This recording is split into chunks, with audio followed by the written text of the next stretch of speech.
Good morning प्यारे बच्चों, क्या हाल चाल। आशा करता हूँ आप लोग बहुत अच्छे होंगे।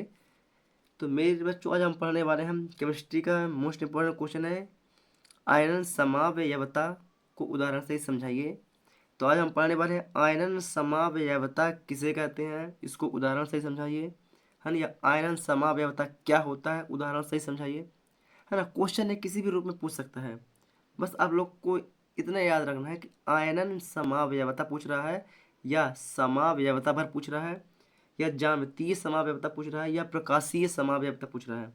कौन सा समावयवता पूछता है आपको उसके हिसाब से आप लोग को इसका आंसर देना है। लेकिन अभी फिर हम बात कर रहे हैं आयनन समावयवता की, किसकी, आयनन समावयवता की, है ना। तो आयनन समावयवता मेरे बच्चों, आयनन समावयवता क्या होता है कि वे संकुल, संकुल बोले तो बच्चों ये हमारा एक, ये जो बना होता है ना ब्रैकेट, ये ब्रैकेट होता है, ये हमारा संकुल कहलाता है। ये जो ब्रैकेट बना होता है ये हमारा संकुल कहलाता है। क्या कहलाता है, ये हमारा संकुल कहलाता है। अब इस संकुल के अंदर हम कुछ भी लिख सकते हैं। जैसे मैं कर देता हूँ, इसके बाहर कर देता हूँ Na सोडियम और बीच में मैं कर दिया प्लेटिनम, प्लेटिनम NH3 एमीन और बाहर कर दिया Cl। क्या कर दिया, Cl कर दिया। तो ये जो बना हुआ, ये एक हमारा बना हुआ संकुल भाग है। क्या है, ये बना हुआ एक हमारा संकुल है जिसका आगे की ओर होता है वह धनावेश को प्रदर्शित करता है, जो धन को दर्शाता है।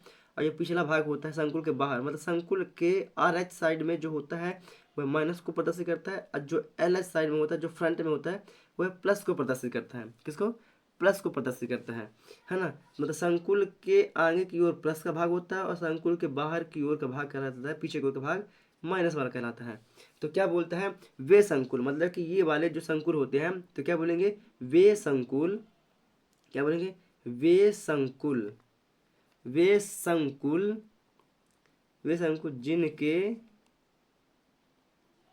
जिनके अणुसूत्र, जिनके अणुसूत्र और अणुभार, अणुसूत्र और अणुभार समान हो,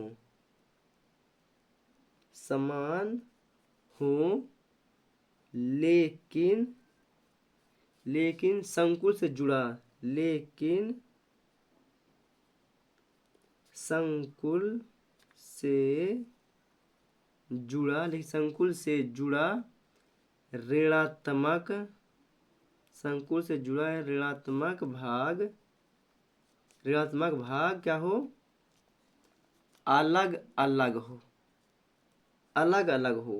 क्या हो, अलग अलग हो। तो क्या कहलाता है वह, तो वह क्या कहलाता है, समावय कहलाता है। क्या कहलाता है, समावय, समावय कहलाते हैं। क्या कहलाते हैं, समावय कहलाते हैं, है ना। और इससे जो समावय उत्पन्न होता है, मतलब इस चीज से बना, इससे अब क्या बनता है मैं आप लोग को आगे बताऊंगा, है ना। इससे क्या बनता है ना। तो ये ऋणायन वाला है, तो जुड़ा भाग ऋणायन भाग अलग अलग हो, मतलब ये ऋणायन भाग अलग है, संकुल से तो बाहर है मतलब अलग है। उसी की बात है, जुड़ा ऋणात्मक भाग अलग अलग हो, संकुल के बाहर का ऋणात्मक भाग ये वाला कहना, तो जुड़ा तो नहीं है इस, मतलब अंदर होता तो जुड़ा होता, संकुल के अंदर होता, लेकिन संकुल के बाहर है तो क्या बोलेंगे, अलग अलग हो, है ना। तो जिनके संकुल जाओगे जिनके अणुसूत्र और अणुभार समान हो, लेकिन संकुल से जुड़ा ऋणात्मक भाग अलग अलग हो। संकुल से जुड़ा ही है लेकिन एक प्रकार से बोला जाता हो, लेकिन क्या अलग अलग है, संकुल से अलग अलग है, तो हो वो कहता है वो समावय कहलाता है ना। और इससे जो समावय उत्पन्न होता है, और इससे जो समावय, इससे जो समावय, समावय उत्पन्न, उत्पन्न होती है, उत्पन्न होती है, होती है, उसे, उसे, उसे आयनन समावयवता, उसे आयनन समावयवता कहते हैं। क्या कहते हैं, उसे आयनन समावयवता कहते हैं। बच्चों थोड़ा सा पेन थोड़ा सा स्लो चल रहा है ना, थोड़ा डार्कनेस नहीं चल रहा है, तो आप लोग थोड़ा, मैं किस चीज़ के बारे में बातें कर रहा हूँ आप लोग उस चीज़ को थोड़ा सा गौर करिएगा, है ना। तो ये रहा हमारा डेफिनेशन, है ना। ये रहा हमारा संकुल, ये हमारा क्या बना, ये हमारा संकुल बना है। संकुल के बाद जो हमारा संकुल से जुड़ा हुआ भाग Cl है, क्या क्लोरीन है, जिसका बेस क्या होता है माइनस होता है ना, Cl माइनस होता है। और ये किधर रखा, माइनस वाले भाग में ही रखा हुआ, लेकिन कैसे रखा हुआ, संकुल से जुड़ा है लेकिन अलग अलग है, संकुल से जुड़ा है लेकिन अलग अलग है ना। उसे क्या बोलते हैं, उसे से समावय बोलते हैं। और इस सब से जो बन के उत्पन्न होता है इसे क्या बोलते हैं, इसे बोलते हैं आयनन समावयवता, है ना। तो यहाँ पर बता देते हैं जो Cl होता है, Cl क्या होता है, जो Cl होता है वो क्या होता है, ऋण आयन को देता है। क्या करता है, Cl जो होता है वह ऋण आयन को देता है, ऋण आयन को देता है, क्या होता है, ऋण आयन को देता है। फिर बच्चों ये जो हमारा संकुल बना हुआ है ना, इसका IUPAC नाम कैसे ज्ञात करते हैं, कैसे निकालते हैं, इसके बारे में नेक्स्ट वीडियो हम बनाएंगे, है ना। तो आप लोग तैयार रहिएगा कि इसके लिए क्या करना पड़ेगा, है ना। मैं प्रॉपर तरीके से आप लोग को बताऊंगा। तो ये हमारा पहला उदाहरण हो गया, क्या, ये हमारा पहला उदाहरण हो गया। एक और उदाहरण को मैं बता दे रहा हूँ आप लोग के समक्ष कि संकुल से 12 मान लेते हैं Na2 कर दिए यहाँ पास, और यहाँ पर प्लेटिनम कर दिए, यहाँ भी अमीन कर दिए, NH3 कर देते हैं 3, और SO4 ये संकुल के अंदर आ गया, है ना, ये संकुल के अंदर। लेकिन एक ठो और SO4 कर दिए जो माइनस चार्ज होता है, ये प्लस चार्ज होता है। तो ये संकुल के बाहर ये भी है, अलग अलग हो गया। तो संकुल से बाहर कौन सा, SO4 मतलब सल्फेट, क्या सल्फेट। तो क्या होता है इसमें, क्या होता है इसमें SO4 किसको देता है, ऋण आयन को देता है, किसमें, ऋण आयन को देता है।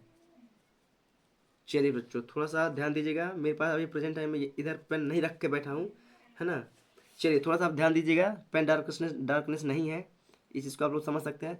चलिए तो ये हमारा दूसरा उदाहरण हो गया, आप लोग डेफिनेशन को लिखिए। चलिए आप होते हैं हम अपनी नोट कॉपी पर। तो ये रहा हमारी नोट कॉपी। तो फटाफट हमारी नोट्स कॉपी से आप लोग लिख लीजिएगा कि वे संकुल जिनके अनुसूत्र और अनुभाग समान हों लेकिन संकुल से जुड़ा ऋणात्मक भाग अलग अलग हो समावयी कहलाते हैं। और इससे जो समावयी उत्पन्न होती है उसे आयनन समावयवता कहते हैं, उसे आयनन समावयवता कहते हैं। ये आप लोग उदाहरण जो मैंने अभी आप लोग को समझाया है, तो आप लोग वीडियो को रोक इसे लिख सकते हैं या वीडियो का स्क्रीनशॉट ले सकते हैं। चलिए बच्चों अगर आप लोग रिस्क स्टडी यूट्यूब चैनल पर नए हैं तो चैनल को सब्सक्राइब करके बेल आइकन को दबा लें, है ना। और वीडियो को ज़्यादा से ज़्यादा शेयर करके लाइक करके इसे और भी शेयर कर दें, है ना। चलिए मैं मिलूंगा आप लोग को एक न्यू वीडियो के साथ, तब तक के लिए जय हिंद।